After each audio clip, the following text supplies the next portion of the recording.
Almost 2 years have passed since that terrible day. I never wanted to speak about it again, but I feel it is my responsibility to describe the events leading up to it. A certain Colonel Moriarty, a brother of Professor James Moriarty, is responsible for rumours and lies about the character of my dear friend Sherlock Holmes that I will not repeat here. I am the only one who knows what happened between Sherlock Holmes and Professor Moriarty, and it is time that the world knew the truth. I still visited 221B Baker Street from time to time when Holmes wanted a companion to help him with his investigations, but not as often as before. In the final year of my visits, Holmes spent more and more time alone. The mystery he was trying to solve occupied a lot of his time, but he wouldn't speak about it, not even to me.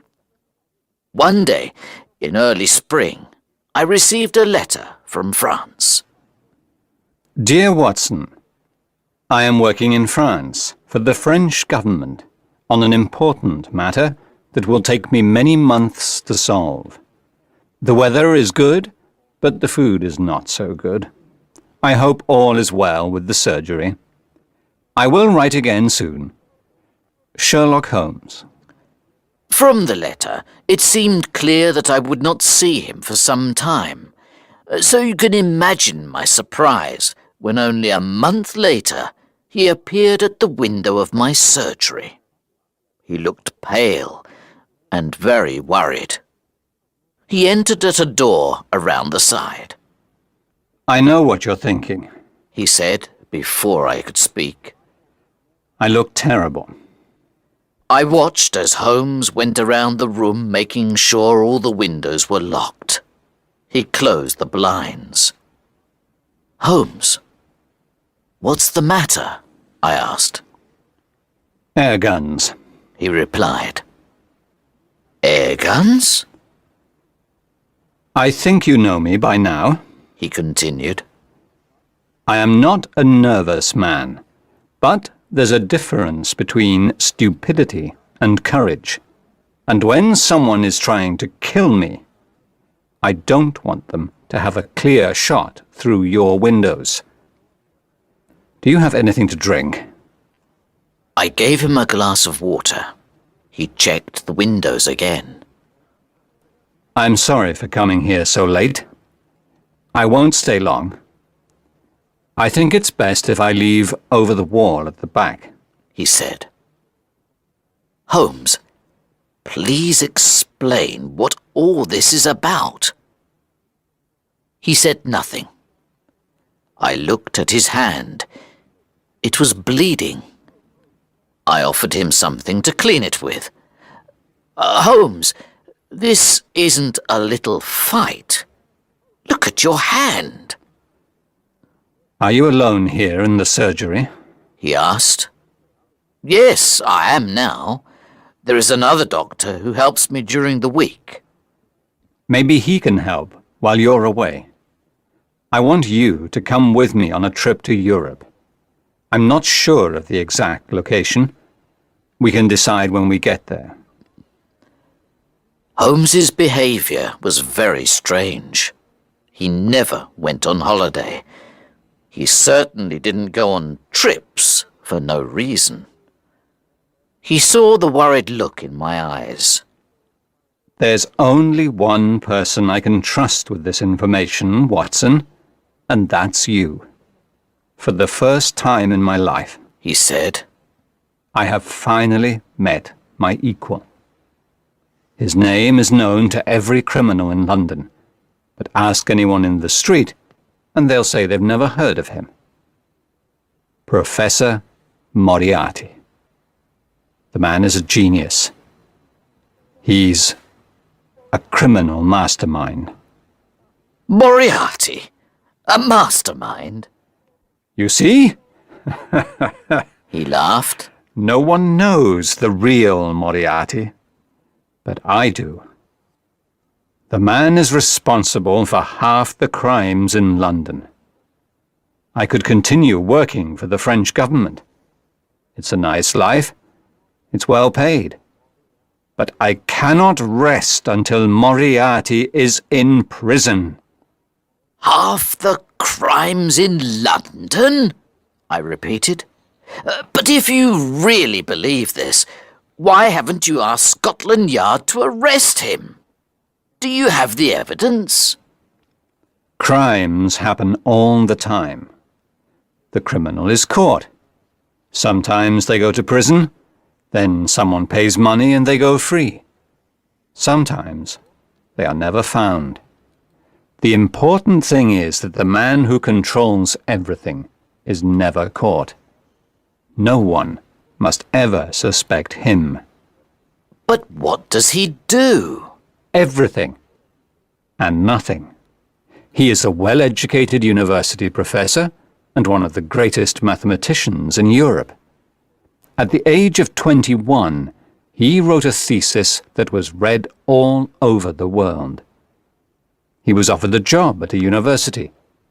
He worked very hard, but not towards anything good. He moved to London, where he has chosen to use his extraordinary brain for a life of crime. No one knows the criminal world better than I do. For years I have known that there is someone else behind the crimes I investigate. He is like a spider that sits in the center of a very large web. He plans, he sits, and he waits. He makes the threads, and I follow them. In 3 days' time, with my information, they could arrest Moriarty and all his men. But if I take one step in the wrong direction, then all my work counts for nothing. I was sitting in my chair, thinking about a case this morning, when a man walked into my room. I knew him immediately. His forehead was high, his skin was pale, and his shoulders were round from the time spent in his study. His eyes were so dark, I couldn't read the slightest emotion in them. He observed me with simple curiosity, as his head moved from side to side, like a snake. "You're not as intelligent as I thought," he said. "Don't you know it's dangerous to keep a loaded gun in your pocket?" I took out the gun that was in my pocket and put it on the table, but I kept my fingers close to it. "You know who I am," he hissed softly. "If you have something to tell me, Professor Moriarty, I am free for around 5 minutes," I replied. Holmes moved around the room restlessly.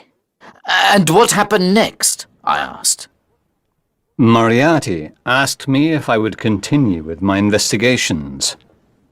I told him he already knew the answer. "Then you know mine," he replied. He put his hand in his pocket. I placed my fingers on the gun on the table.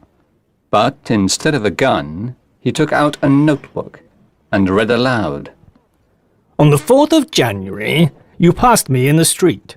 On the 23rd of January, you were in my way. In the middle of February, you were causing me problems. By the end of March, I had to change my plans. Now I find, a month later, that you are trying to take my freedom from me. We both know that this cannot continue." "You're right," I said. "It won't continue. Give me 3 more days, and it will end." "You're an interesting opponent, Holmes. I don't know what I'd do without you. I'd be quite bored. You're smiling, but I'm telling you the truth. This little game you are playing is too dangerous," he continued. I'm not afraid of danger. It's part of my profession, I replied. This is not danger. He cried. This is madness. There is a whole organization behind me. Do you think you alone can stop it? There is only one end to this, Holmes. We both know what it is. I enjoy your company, I replied. But I have an important matter to investigate. I know every move you make. If you try to destroy me, I will do the same to you, he said. You are too kind if you think I am capable of destroying you, but I will happily accept my own destruction if I can free the world of you, Moriarty. Such a pity, he said as he went out of the door. But you leave me with no choice. Moriarty is a man of his word, and he doesn't waste time. On the way here, I almost lost my life 3 times. First, a carriage with 2 horses came towards me at full speed. Fortunately, I jumped from the road just in time. Then, as I was walking around the corner, a stone fell from the top of the town hall. It missed me by the smallest amount. Finally, on the road to your house, a man attacked me. I hit him hard, and he fell over. I was amazed at the way my friend spoke of these events.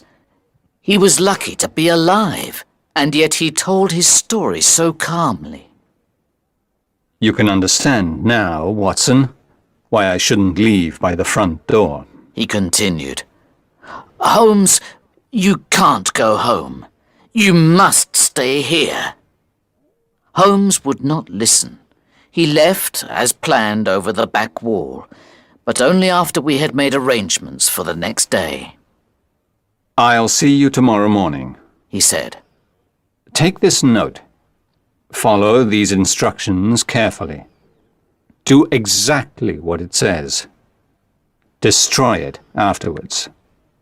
Where will I meet you? I asked. I'll see you on the train. The 3rd carriage from the front is reserved. The next day, I followed Holmes's instructions.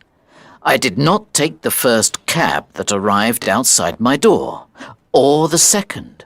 I took the 3rd. I gave the cab driver an address to take my luggage to. I got out early, 10 minutes away from the station. I ran around the corner where a horse and carriage was waiting. He didn't ask for my destination. He took me directly to the station. When I arrived, I was just in time for the express train that connects with the ferry to France. I ran as fast as I could, and I saw a porter taking my luggage to a carriage. There was a reserved sign on the window, and I got in. There was a man in the carriage, but it wasn't Holmes. It was a priest. I was confused. Holmes said the carriage was only reserved for us. I sat down, and the train left the station. Where was Holmes? After last night's events, I was very worried for my friend's safety. Then the priest spoke. It's good manners to say, "Good morning, Watson." Within moments, I realized that Holmes, disguised as a priest, was sitting before me in the carriage.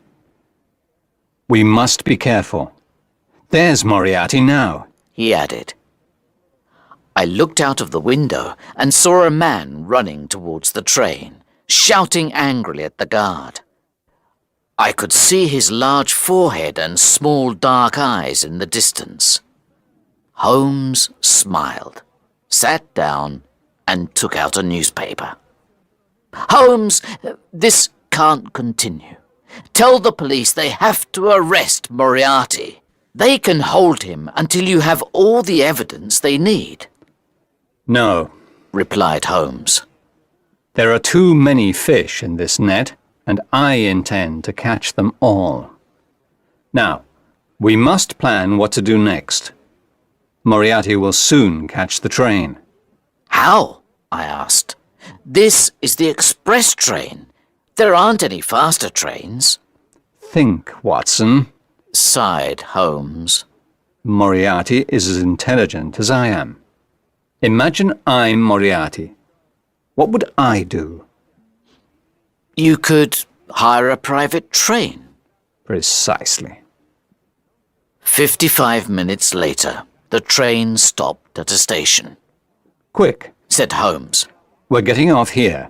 What about our bags? I asked. They'll arrive in Paris, where one of Moriarty's men will wait for us to come and collect them. We won't be there, of course, because we're getting a ferry to Belgium. We'll buy new bags and new clothes on the way. We jumped off the train. Holmes pulled me to the ground and we hid behind some bags on the platform. I watched as the train left and our own luggage disappeared. At that same moment, another train passed by on another platform, going at full speed. A man looked out of the window. We saw the face of Professor Moriarty. We guessed his plan. Said Holmes. We're lucky. He didn't guess mine. On the third day of our travels in Europe, Holmes sent a telegram to the police. Later that evening, he received a reply. I knew it! He cried. Have they caught Moriarty? I asked. He shook his head. He has escaped. You should return to England, Watson. Moriarty will try to find me. No, I said. I'm going to come with you. We discussed the matter for over an hour until Holmes became bored and agreed that I could stay. Holmes decided it was best for us to walk from France into Switzerland with the help of a local guide. One day, after days of walking, we sat down on a pretty area of grass to eat. I looked up and saw a huge rock falling from the top of the mountain towards us. I jumped out of the way and pushed Holmes to one side. I was surprised the guide didn't try to help. He told us coldly that rocks often fell from the mountain. It was wise to be careful. Who's there? I cried. I ran up the hill, but there was no sign of anyone. Holmes decided to change our plans. We took a different route into Switzerland, and we left our guide. Finally, we crossed over the Alps. We arrived at a small village where we rested at the guest house. The owner spoke good English. He knew London well from his time there in one of the city's finest hotels. He told us about the sights in the area. You really must go and see the Reichenbach Falls, He said. They are a beautiful sight at this time of year. You should stay another night. We said we had no plans to stay longer, and that we would continue to the next village of Rosenlaui. But Holmes agreed that we should see the falls first, as we weren't far away. After more than an hour along a steep, narrow path, we heard the falls. The water from the melted snow from the mountains fell into the depths below with a sound like thunder. The path ended at the waterfall. The only way back was along the same path we came. Smoke seemed to rise from the black rock at the bottom, like a cauldron. I shouted to Holmes, who was at the end of the path. I heard the echo of my voice from the bottom of the falls. We rested on a rock near the falls to admire the view. Soon after, a young Swiss boy came running towards us with a note in his hand. Herr Doctor, He shouted to me. He handed me the note. It was written in English. A young English woman is very ill. We think she is dying, but she doesn't speak any German. We need an English doctor to come quickly before it's too late. Holmes agreed he would continue to Rosenlaui with the Swiss boy as a guide. I would find another guide and see him later. I went back down the hill as quickly as I could to see the poor woman. Where's the patient? I asked. I hope she's not worse. What do you mean? The guest house owner asked. I handed him the note written on hotel paper. Didn't you write this? I asked. No, he said. This is very strange. Can you remember anyone asking you for paper? Not long before you left, a well-educated Englishman came here. I didn't wait to hear any more, because I knew the rest. When I was coming down the path to the hotel, I remembered seeing a man on the other side of the hill walking up towards the falls. He was tall and thin, and I ran back up the path, but it took longer to go up than to come down. When I arrived, Holmes wasn't there. My worst fear was true. There wasn't a sick English lady. It was all a lie, so that I would leave Holmes. I tried to think what Holmes would do. It didn't take long to find out what happened. The sight of Holmes's walking stick against a rock nearby told me that his journey went no further than the end of the path by the waterfall. There were no footprints returning back towards the path. I could see the torn roots of plants, and finally the mark of a long fingernail in the ground at the edge of the falls. I looked over into the black water beneath and shouted as loudly as I could, "Holmes! Sherlock Holmes! Sherlock Holmes!" came the echo of my own voice. I shouted again, but it was no good. In that cauldron was one of the world's most dangerous criminals, and in my stomach I knew my friend and one of the world's greatest detectives was with him until the end. Then, on the rock next to the walking stick, I saw a small silver case. I picked it up. There was a note inside. It read,